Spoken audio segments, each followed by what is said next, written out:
SwayamPrabha. Digital India. Educated India.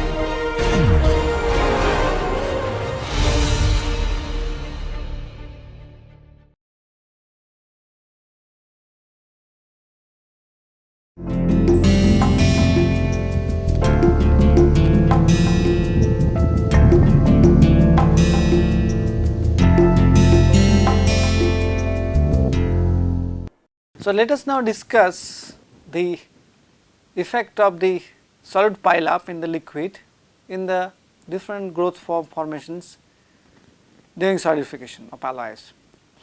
As you see, I have kept all these pictures, all the things, plots which I have drawn in the last lecture for your reference, so that you do not have to follow up again from the earlier lecture, and as well as I have drawn the phase diagrams for you to understand.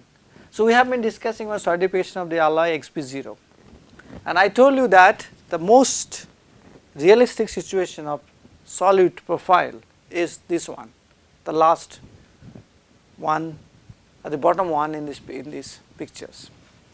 So, let us assume that we have a solute built up in this at the interface. So, if I draw that, I need to draw it to explain is, so this is my solute XP and this is the distance.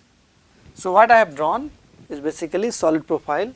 This is KXP0, this is XP0, XPL, and this is XPE.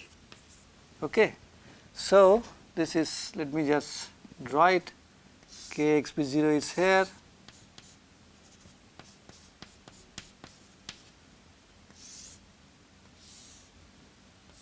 XPL, and this is XPE.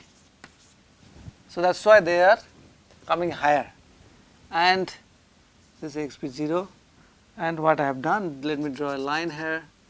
So, this is, I am talking about intermediate case.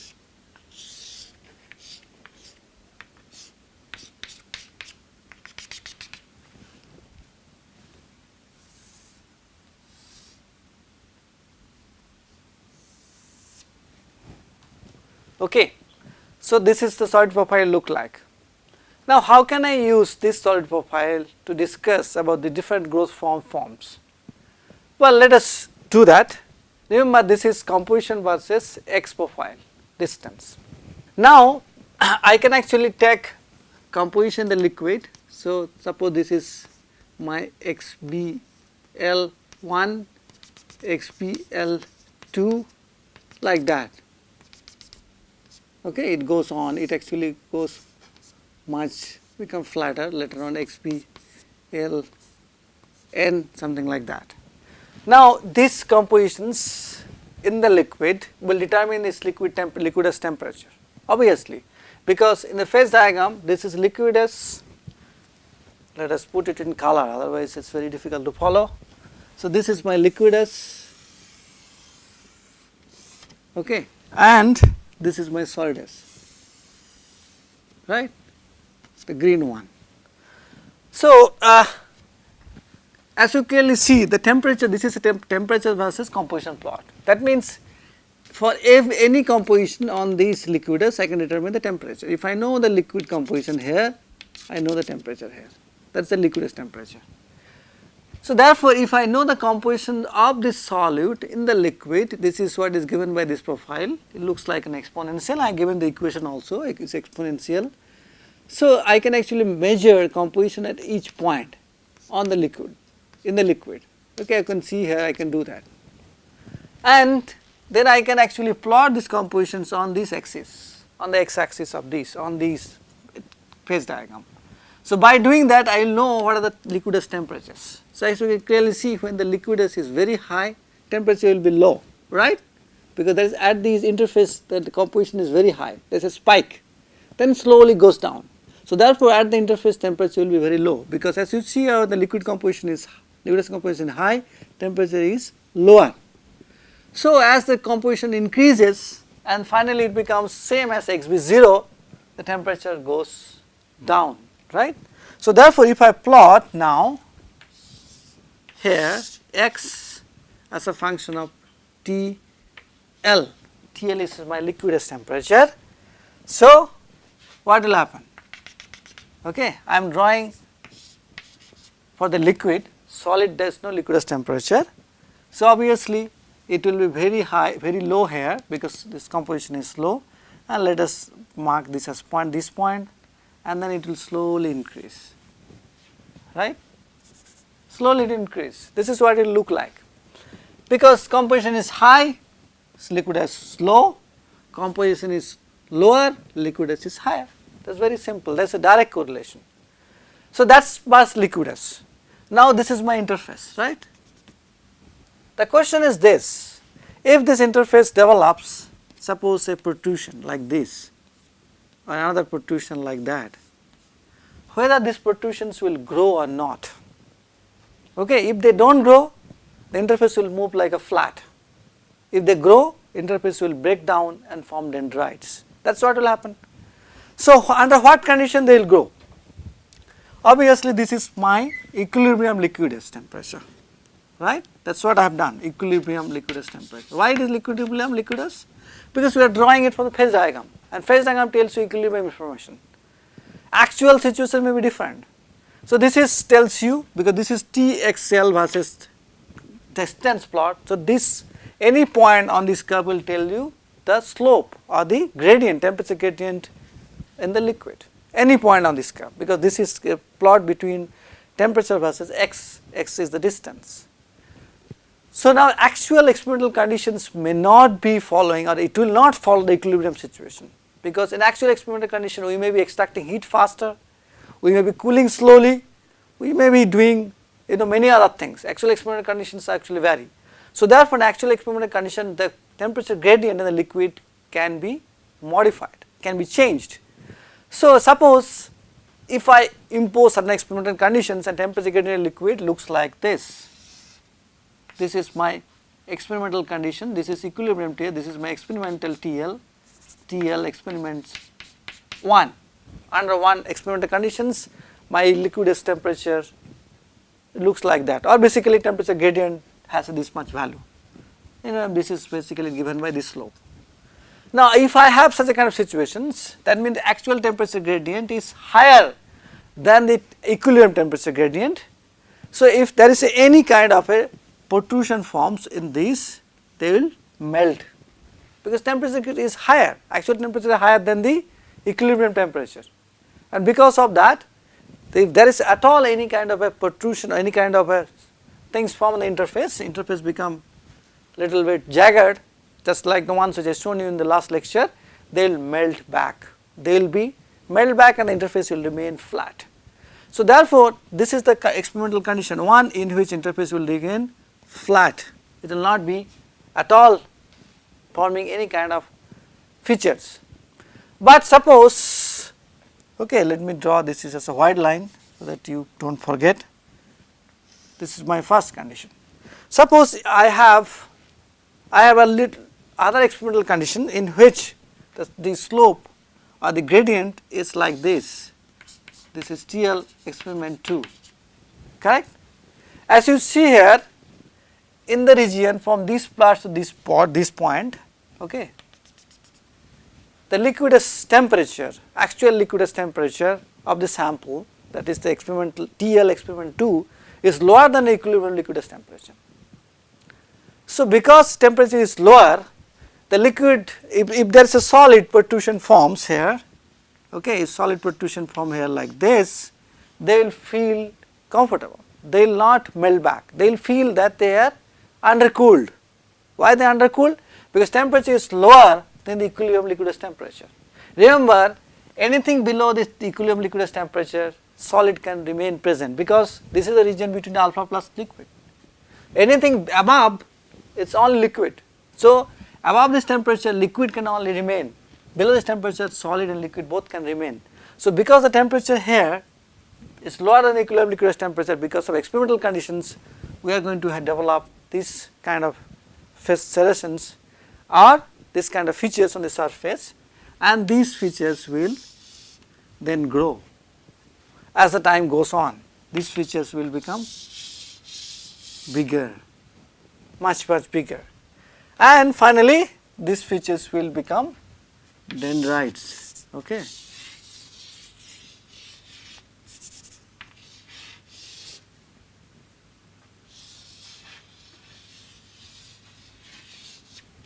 They will form dendrites. So first interface breaks down, we form cells. Cells do not have any secondary arms or tertiary arms. Then secondary or tertiary arms forms, they become dendrites. That's what happens in actual practice. So therefore, formation of alloy dendrites is something to do with the undercooling because of composition or because of constitutional. And this theory is known as constitutional undercooling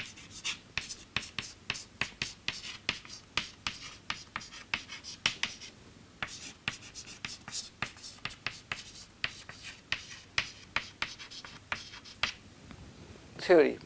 This has been described as a constitutional undercooling theory. So therefore, without even going into details of the different aspects, we can simply explain why such a kind of things, such dendrites and cells form in the alloy dendrites. But this theory always have two problems. This theory is very simple and elegant also, very elegantly explains things very easily. That whenever I have actual temperature gradient is lower than the equilibrium temperature gradient in the liquid, we will have serrations formation on the surface interface, and this protrusion or serration, whatever you call, they will grow into the liquid, and that is how these dendritic growth forms will arise.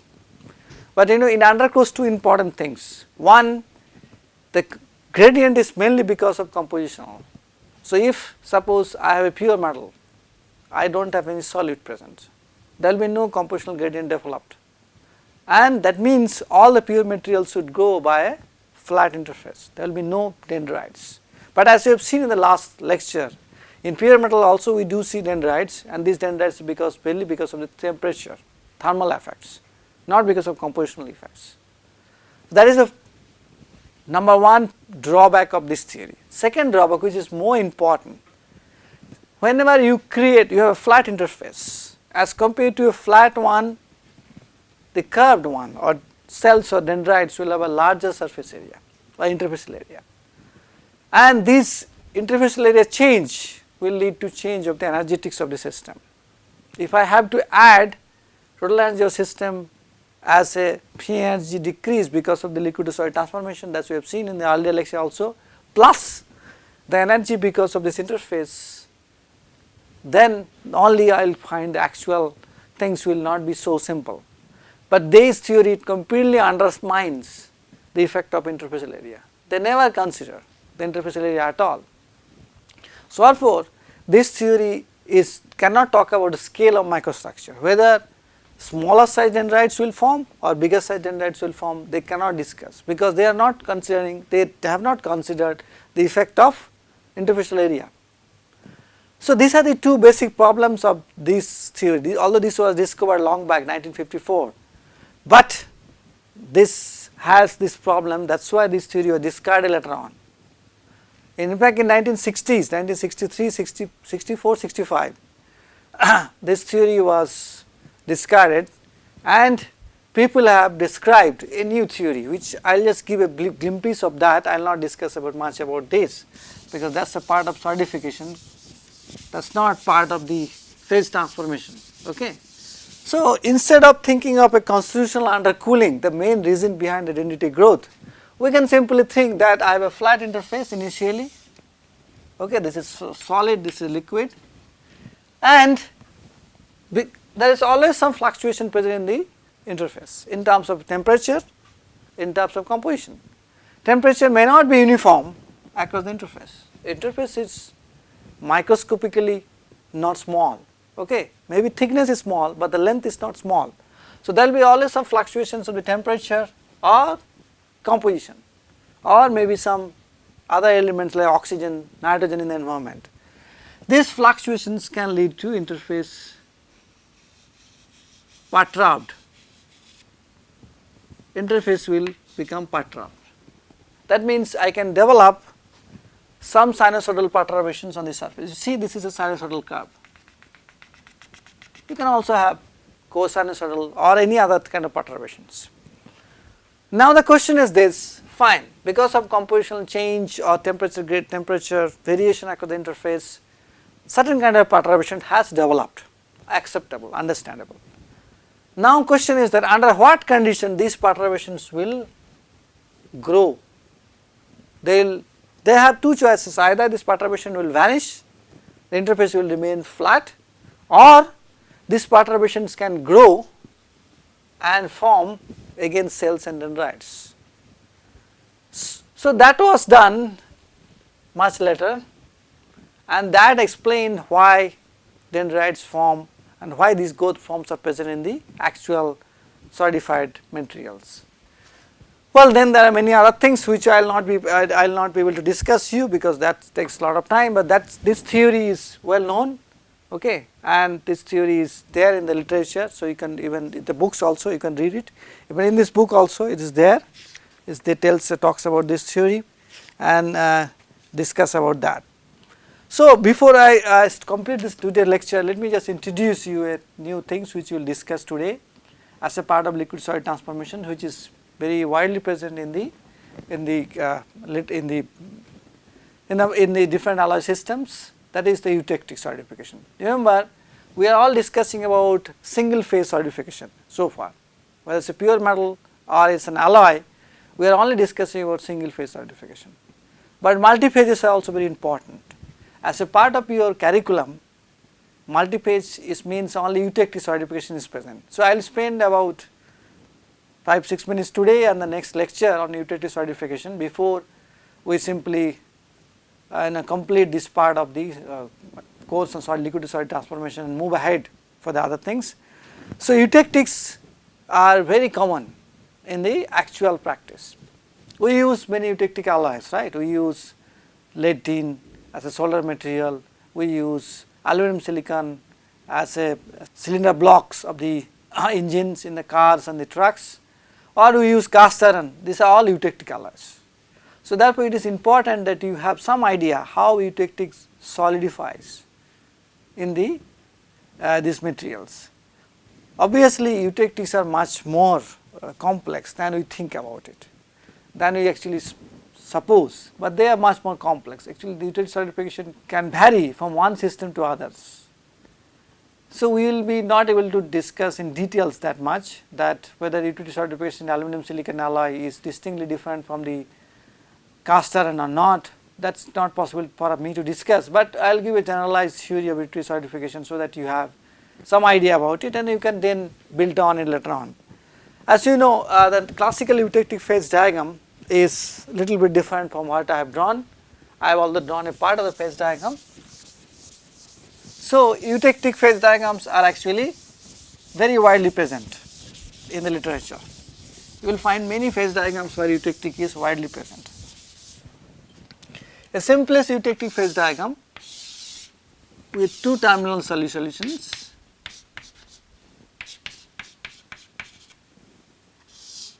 is like that.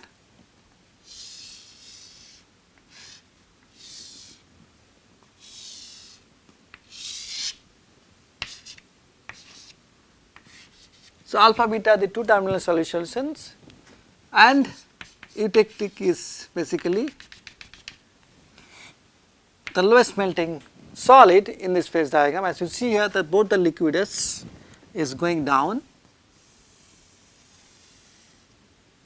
and they are meeting at a point whose temperature is lower than the melting temperature of pure A and melting temperature of pure B.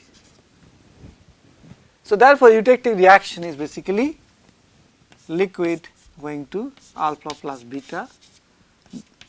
When at the temperature T it happens, the T is basically given by this line. This is an invariant line, we know that.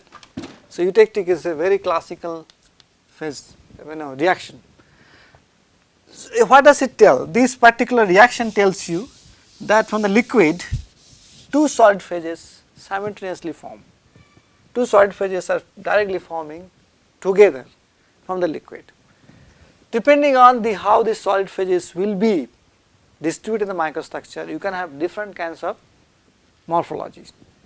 The classical one which is present in the lead tin or other alloys is basically lamellar. I will show you all these pictures in the next lecture, lamellar. Okay. You can also have rod type, that means one of the phases will be like a rod, either alpha or beta, whosoever volume fraction is little lower. You can also have spiral or acicular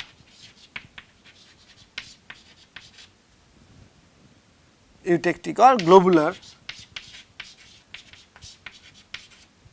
Spiral eutectic is found in magnesium zinc system, acicular is aluminum silicon,